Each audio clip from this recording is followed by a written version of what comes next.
premier ministre Tsipras, Jean-François, a encore une fois pris la parole et il a tenu à expliquer sa stratégie aux Grecs parce qu'il joue gros quand même.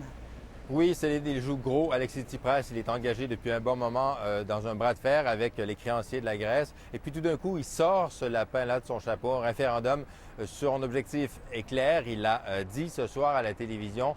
C'est d'essayer de changer le rapport de force dans ses négociations avec l'Europe, avec le Fonds monétaire international. Et pour ça, il a besoin d'un appui massif des Grecs. Il a besoin d'un non sans équivoque au référendum pour pouvoir ensuite retourner à la table des négociations pour essayer d'obtenir des conditions moins contraignantes, c'est son plan.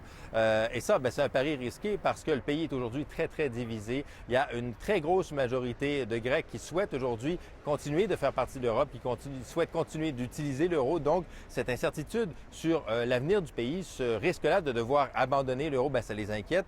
Et Alexis Tsipras, donc, ce soir, a essayé de les rassurer en leur disant que l'Europe avait au moins autant à perdre que la Grèce d'une sortie de la Grèce de la zone euro. Il a dit que l'Europe bluffait. Il a vraiment tout fait pour essayer de convaincre les indécis de voter massivement non au référendum. Il a même mis sa démission dans la balance si jamais le oui devait l'emporter. Je vous propose de l'écouter.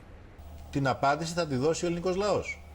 Αν ο ελληνικός λαός θέλει να προχωρήσει στο διηνεκές με σχέδια λιτότητας που θα μας οδηγήσουν στο να μην σηκώσουμε κεφάλι, στο να φεύγουν κατά χιλιάδες οι νέοι άνθρωποι στο εξωτερικό, στο να έχουμε ουραία της ανεργίας και ξανά να πηγαίνουμε σε νέα προγράμματα και νέα δάνεια, αν αυτή είναι η επιλογή, τότε θα τη σεβαστούμε αυτή την επιλογή, δεν θα την υπηρετήσουμε εμείς. Le référendum grec sur le plan d'aide européen et surtout sur les mesures d'austérité qui l'accompagnent est prévu, je le rappelle, le 5 juillet prochain. Jean-François, merci. Je vous en prie, au revoir.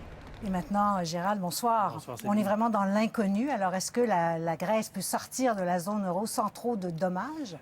C'est l'inconnu. Ce que disent les créanciers européens, c'est que nous sommes dans une situation où la zone euro est beaucoup plus solide qu'en 2010. L'Espagne, l'Italie, le Portugal sont revenus sur leur rail. Ça va mieux, bien que l'austérité a fait mal et qu'il y a encore des problèmes économiques.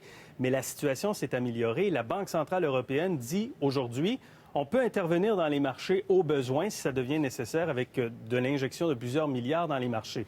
C'est ce que disent les Européens d'un côté. Les Grecs misent tout sur le référendum. Oui. On sent que les deux préparent un divorce, mais en même temps, on est quand même assez éloigné du divorce. On n'a jamais été aussi près de ce divorce, mais il y a quand même une bonne distance pour y arriver, pour la simple et bonne raison. Est-ce que la Grèce peut se relancer avec une nouvelle devise, le retour de la drachme, par exemple? Et en retour, est-ce que la zone euro peut résister à la sortie d'un pays? Ce sont des questions qui demeurent.